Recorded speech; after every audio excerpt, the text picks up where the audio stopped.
Shri sir നമസ്കാരം. N പ്രശാന്തുമായി ബന്ധപ്പെട്ട വിവാദങ്ങൾ ഇങ്ങനെ കനക്കുകയാണ്. കേരള ചരിത്രത്തിൽ ആദ്യമായിട്ടാണെന്ന് തോന്നുന്നു ഒരു IAS ഓഫീസർ ഈ പറയുന്ന ചീഫ് സെക്രട്ടറിക്കെതിരായി കൊണ്ട് ഒരു വക്കീൽ നോട്ടീസ് അയക്കുന്നത്. ചീഫ് സെക്രട്ടറിക്കെതിരെ മാത്രമല്ല, അദ്ദേഹത്തിന്റെ മുകളിൽ ഇരിക്കുന്ന IAS ഓഫീസർമാർക്കെതിരെ, അതായത് ജയതിലകനെതിരായി കൊണ്ടൊക്കെ അദ്ദേഹം ഈ വക്കീൽ നോട്ടീസ് അയച്ചിരിക്കുന്നു എന്നാണ് ഞാൻ മനസ്സിലാക്കുന്നത്. ഈ IAS തലപ്പത്തെ പോരിന് പുറകിൽ എന്താണ് എന്നുള്ള പലവിധ ചർച്ചകൾ നടക്കുന്നുണ്ട്. എൻ പ്രശാന്ത് അഴിമതിക്കെതിരെ പ്രതികരിച്ചതുകൊണ്ട് മാത്രം ബലിയാടാവുന്ന ഒരു മനുഷ്യനാണെന്നും അദ്ദേഹത്തിന് മറ്റ് ഭയങ്ങളൊന്നും ഇല്ലാത്തതിനാൽ അദ്ദേഹം നിർഭയം പ്രതികരിക്കുകയാണ് എന്നുമുള്ള വാദങ്ങളാണ് പുറത്തു വന്നുകൊണ്ടിരിക്കുന്നത്. എന്താണ് യഥാർത്ഥത്തിൽ ഈ IAS തലപ്പത്ത് സംഭവിച്ചുകൊണ്ടിരിക്കുന്നത്? പാർത്ഥൻ, നമുക്കറിയാവുന്നതുപോലെ ശ്രീ പ്രശാന്ത് രാഷ്ട്രീയ നേതാക്കളുടെ കണ്ണിലെ കരടായി മുമ്പ് മാറിയിട്ടുണ്ട് എന്നുള്ളതിന് നിരവധി ഉദാഹരണങ്ങളുണ്ട്. അപ്പോൾ അദ്ദേഹം ആ രീതിയിലത്തേക്ക് ഒരു നിലപാടെടുത്തതിൻ്റെ പേരിൽ വെറുപ്പിച്ചിരിക്കുന്നതിൽ കോൺഗ്രസ്സുകാരുണ്ട്, കമ്മ്യൂണിസ്റ്റുകാരുണ്ട്, ഇപ്പോൾ BJP പക്ഷത്തിരിക്കുന്ന ആൾക്കാരുണ്ട്, അങ്ങനെ നിരവധിയായിട്ടുള്ള ആൾക്കാരുണ്ട്. എന്ന് വെച്ചാൽ അദ്ദേഹം ഏതെങ്കിലും ഒരു പാർട്ടിക്ക് വേണ്ടിയിട്ടോ ഏതെങ്കിലും ഒരു നേതാവിന് വേണ്ടിയിട്ടോ അല്ല അദ്ദേഹം നിന്നിരുന്നത്. അദ്ദേഹത്തിൻ്റെ നിലപാടുകളിലുള്ള ബോധ്യം അദ്ദേഹം ആരുടെ മുന്നിലും പറഞ്ഞിട്ടുണ്ട്. ഞാൻ കരുതുന്നത് ഒരു ഉദ്യോഗസ്ഥൻ അങ്ങനെ ആയിരിക്കണം എന്നാണ്. ഭരണപരമായിട്ടുള്ള തീരുമാനമൊക്കെ എടുക്കുന്നത് ജനപ്രതിനിധികളാണ് എങ്കിലും അവരെ കൃത്യമായി ഗൈഡ് ചെയ്യുന്നതിനും ഏതാണ് ശരി, ഏതാണ് തെറ്റ്, ഏത് മാർഗത്തിൽ കൂടി പോകണം, ഏത് മാർഗം സ്വീകരിക്കാൻ പാടില്ല എന്നൊക്കെ കൃത്യമായിട്ടുള്ള ഇൻപുട്ട് കൊടുക്കുക എന്ന് പറയുന്നത് നമ്മുടെ ഉദ്യോഗസ്ഥരുടെ, പ്രത്യേകിച്ച് സിവിൽ സർവീസ് ഉദ്യോഗസ്ഥരുടെ ഏറ്റവും പ്രധാനപ്പെട്ട കർത്തവ്യമാണ്. അത് ചെയ്യുന്നതിനാണ് അവർ ശമ്പളം വാങ്ങുന്നത്. പ്രശാന്ത് തന്നെ പലപ്പോഴും പറയുന്നത് പോലെ ഫയലിൽ അഭിപ്രായം എഴുതുന്നതിന് വേണ്ടിയിട്ടാണ് ഞാനിവിടെ ശമ്പളം വാങ്ങുന്നത് എന്നാണ് അദ്ദേഹം പറയുന്നത്. അപ്പോൾ ഈ ഒരു സാഹചര്യത്തിൽ വേണം അദ്ദേഹത്തിൻ്റെ നിലപാടുകളെപ്പറ്റി അല്ലെങ്കിൽ നടപടികളെപ്പറ്റി നമ്മൾ ചിന്തിക്കേണ്ടത്. ഇവിടെ രണ്ടാമത് ഇതിൻ്റെ ഒരു ഭാഗം നമ്മൾ കാണുന്നത്, ആദ്യ ഭാഗത്ത് രാഷ്ട്രീയക്കാരുടെ എതിർപ്പാണ് അദ്ദേഹം സമ്പാദിച്ചതെങ്കിൽ ഇപ്പോൾ ഉദ്യോഗസ്ഥരുടെ എതിർപ്പാണ്. അപ്പോൾ അതിൽ പലപ്പോഴും അദ്ദേഹത്തിൻ്റെ സീനിയർ ഉദ്യോഗസ്ഥന്മാർ അവർ വഴിവിട്ട എന്തെങ്കിലും കാര്യങ്ങൾ ചെയ്തു എന്നതിനെക്കുറിച്ച് ഫയലിൽ അഭിപ്രായം എഴുതിയതിൻ്റെ പേരിൽ അദ്ദേഹത്തിന് ഫയലുകൾ ഇനി കാണാൻ കൊടുക്കേണ്ട എന്ന തീരുമാനമെടുത്തിരിക്കുന്ന ഉദ്യോഗസ്ഥന്മാരുണ്ട്. പക്ഷേ അതിനെപ്പോലും മറികടന്നുകൊണ്ട് നമ്മുടെ ഭരണത്തിലുള്ള മന്ത്രിമാർ തന്നെ അദ്ദേഹം അത് കാണട്ടെ എന്ന് പറഞ്ഞ് അദ്ദേഹത്തിന് ഫയലുകൾ അയച്ചിരിക്കുന്ന ചരിത്രമുണ്ട്. അപ്പോൾ അങ്ങനെയാണെങ്കിൽ ജനപ്രതിനിധി കൂടുതലായിട്ട് ട്രസ്റ്റ് ചെയ്യുന്ന ഒരു ഉദ്യോഗസ്ഥൻ, അദ്ദേഹം കൊടുക്കുന്ന ഇൻപുട്ടാണ് കൂടുതൽ സ്വീകാര്യം, അദ്ദേഹം ഫയൽ കാണേണ്ടതുണ്ട് എന്ന് ഏതെങ്കിലും ജനപ്രതിനിധി തീരുമാനിച്ചിട്ടുണ്ടെങ്കിൽ അതിനർത്ഥം ഇമ്പാർഷ്യലായിട്ടുള്ള തീരുമാനമെടുക്കുന്ന, മറ്റ് സീനിയേഴ്സ് പറയുന്ന കാര്യങ്ങളെ അതേപടി വിഴുങ്ങിക്കൊണ്ട് എന്തെങ്കിലും ഒരു തീരുമാനമെടുക്കുന്നതല്ലാത്ത ഒരു ഉദ്യോഗസ്ഥനാണ് അദ്ദേഹം എന്നുള്ള അദ്ദേഹത്തിൻ്റെ കഴിവിലുള്ള അവരുടെ ബോധ്യവും തിരിച്ചറിയലുമാണ് എന്നാണ് നമ്മൾ മനസ്സിലാക്കേണ്ടത്. അങ്ങനെയുള്ള ഒരു സാഹചര്യത്തിലാണ് പ്രശാന്തിനെതിരെ നേരത്തെ രാഷ്ട്രീയക്കാർ പ്രവർത്തിച്ചതുപോലെ തന്നെ സർവീസിലുള്ള സീനിയർ ഉദ്യോഗസ്ഥന്മാർ ഒരു ഗൂഢാലോചന നടത്തി ചില തീരുമാനങ്ങൾ എടുക്കുന്നു, അദ്ദേഹത്തെ മോശക്കാരനായിട്ട് കാണിക്കാൻ ശ്രമിക്കുന്നു എന്ന രീതിയിലത്തേക്കുള്ള സംശയം ബലപ്പെടുത്തുന്ന കുറേയധികം കാര്യങ്ങൾ വരുന്നത്. ഈ വിവാദമെല്ലാം ഉണ്ടാകുന്ന എവിടെയാണ്?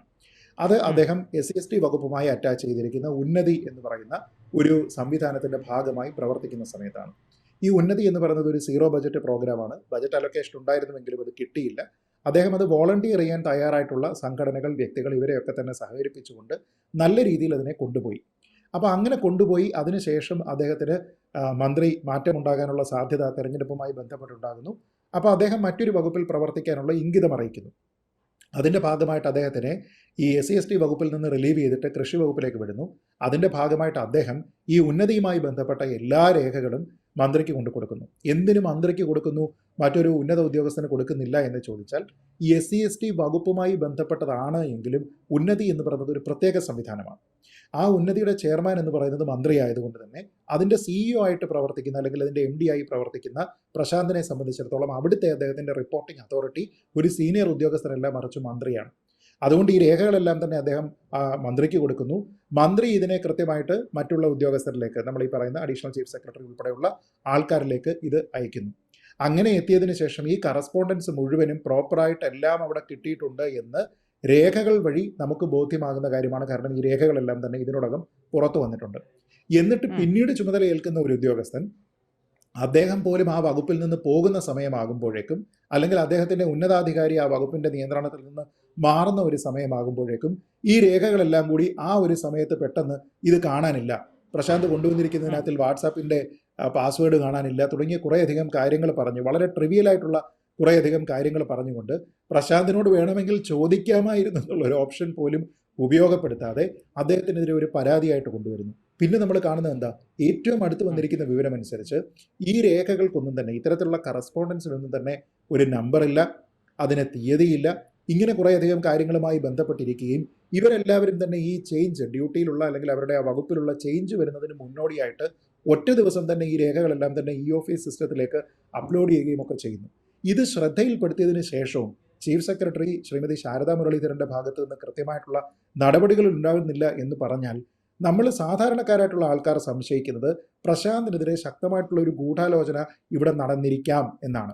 അപ്പോൾ അത് നടന്നിട്ടില്ല എന്ന് ഉറപ്പുവരുത്തണമെങ്കിൽ അതുമായി ബന്ധപ്പെട്ട ഒരു ഡിപ്പാർട്ട്മെന്റൽ എൻക്വയറി ഉണ്ടാകണം.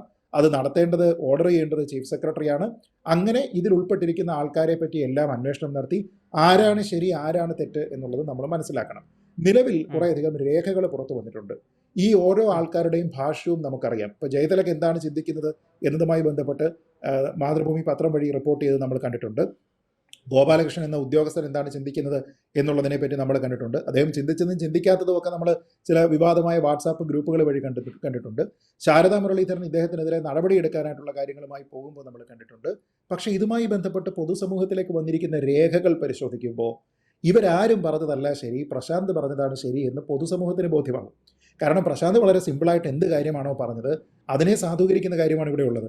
എല്ലാ രേഖകളും എല്ലാ ഡോക്യുമെന്റുകളും ഇവിടെ ലഭിച്ചിട്ടുണ്ട് എന്ന് പറഞ്ഞുകൊണ്ട് മന്ത്രിയുടെ ഓഫീസിൽ നിന്ന് തന്നെ അറിയിച്ചതിന് ശേഷം മാസങ്ങൾ കഴിഞ്ഞതിന് ശേഷം ഒരാൾ വന്നിട്ട് അയ്യോ ഇവിടെ ഒന്നും കിട്ടിയിട്ടില്ലേ എന്ന് പറഞ്ഞാൽ എന്താണ് അതിൻ്റെ അർത്ഥം?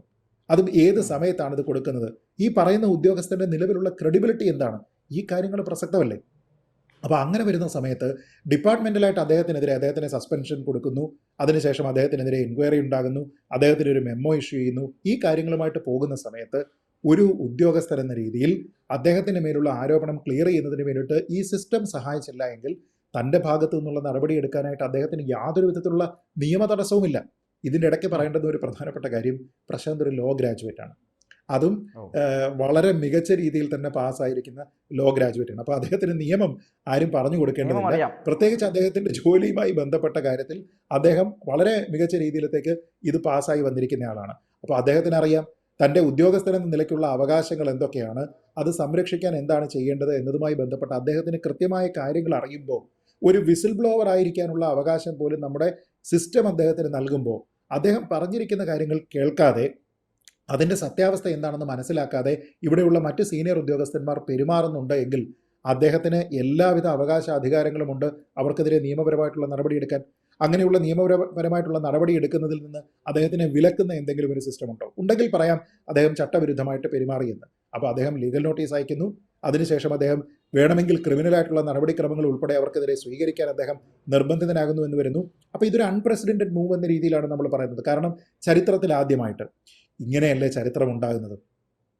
ടെസ്റ്റ് ക്രിക്കറ്റിൽ ആരും 400 റൺ എടുത്തിട്ടില്ലായിരുന്ന സമയത്താണ് ബ്രയൻ ലാറ 400 റൺ എടുക്കുന്നത്. അദ്ദേഹം മാത്രമേ അത് എടുത്തിട്ടുള്ളൂ. ആരെങ്കിലും വന്ന് പറഞ്ഞോ അല്ല 300 വരെ എടുക്കാൻ പാടുള്ളൂ, അതിന് മുകളിൽ എടുക്കാൻ പാടില്ല, കാരണം ഇന്നേ വരെ ആരും എടുത്തിട്ടില്ലെന്ന്? അദ്ദേഹം 400 എടുത്തു. നാളെ ഒരു കാലത്ത് ഒരാൾ വന്നിട്ട് 500 എടുക്കും. അങ്ങനെയാണ് പുതുചരിത്രം ഉണ്ടാകുന്നത്.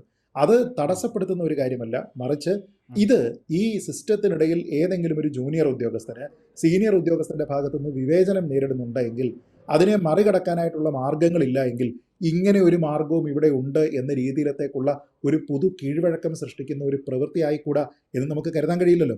അപ്പോൾ അങ്ങനെയാണ് എങ്കിൽ ഈ സിസ്റ്റത്തിൽ ട്രാൻസ്പെറൻസി കൂടുതലായിട്ട് ഉണ്ടാക്കുന്നു എന്നാണ് അർത്ഥം. കാരണം ഈ ഉദ്യോഗസ്ഥർ അവർ തന്നെ തീരുമാനിച്ചിട്ട് ഒരു ആക്ഷൻ എടുത്തതിന് ശേഷം അത് നടപ്പാക്കുന്നു എന്നതിനപ്പുറത്തേക്ക് നിയമ നടപടികളുമായി ബന്ധപ്പെട്ട് പോകുന്ന സമയത്ത് മൂന്നാമതൊരാളിലേക്ക് കൂടി ഈ കാര്യങ്ങൾ വരികയും കേവലം ഭരണപരമായിട്ടുള്ള അല്ലെങ്കിൽ ഉദ്യോഗസ്ഥ തരത്തിലുള്ള തീരുമാനം എന്നതിനപ്പുറത്തേക്ക് നമ്മുടെ നാട്ടിലെ കോടതികൾ കൂടി പരിഗണിക്കേണ്ടുന്ന ഒരു വിഷയമാണ് ഇത് എന്ന് വന്നാൽ ഈ രേഖകളെല്ലാം കോടതിയുടെ പെരുവിസലിന് വേണ്ടിയിട്ട് വരും. കോടതി ഈ കാര്യത്തിലെല്ലാം വെളിച്ചം വീശും, ട്രാൻസ്പെറൻസി ഉറപ്പാക്കും. പ്രാർത്ഥന നമ്മളെല്ലാവരും ഭരണത്തിലാണെങ്കിലും ഭരണ നിയന്ത്രണത്തിലാണെങ്കിലും നിർവഹണത്തിലാണെങ്കിലും സുതാര്യത ഉണ്ടാകണം എന്ന് വാദിക്കുന്ന ആൾക്കാരാണ്. അപ്പോൾ സുതാര്യത, പ്രശാന്തിന് കിട്ടാതിരുന്ന സുതാര്യത നാളെ ലീഗലായിട്ട് കോടതികൾ വഴി കിട്ടുന്നുണ്ടെങ്കിൽ അത് ഈ രീതിയിൽ ശ്വാസം മുട്ടിക്കൊണ്ട് ഈ ജോലി ചെയ്യാനായിട്ട് നിർബന്ധിതരാകുന്ന നിരവധി ഉദ്യോഗസ്ഥർക്ക് പുതുശ്വാസം നൽകുന്ന രീതിയിലത്തേക്കുള്ള ഒരു മാർഗം കൂടിയാകും. അതുകൊണ്ട് അതിനെ നമ്മൾ ഹോൾ ഹാർട്ടഡ്ലി പിന്തുണയ്ക്കണം എന്നുള്ളതാണ് എൻ്റെ അഭിപ്രായം. തീർച്ചയായും എന്ത് തന്നെയായാലും IAS തലപ്പത്തെ പോര് ഇങ്ങനെ നിൽക്കുകയാണ് എങ്കിൽ പോലും അതിൽ അദ്ദേഹം കാണിച്ച ആ ധൈര്യമുണ്ട്. അതായത് അനീതികൾക്കെതിരെ പ്രതികരിച്ചതിൽ താൻ ഇങ്ങനെ ശിക്ഷിക്കപ്പെടുകയാണെങ്കിൽ അതിനെ സധൈര്യം നേരിടുക തന്നെ ചെയ്യുമെന്ന് പറഞ്ഞുകൊണ്ട് അദ്ദേഹം ധൈര്യമായി മുന്നോട്ട് പോവുകയാണ്. എന്ത് തന്നെയായാലും ഇതൊക്കെ ജനങ്ങൾ കണ്ട് വിലയിരുത്തട്ടെ എന്ന് മാത്രം പറഞ്ഞുകൊണ്ട് ഞങ്ങളുമായി ഈ ചർച്ചയിൽ സഹകരിച്ചതിന് ഒരുപാട് നന്ദി. Thank you.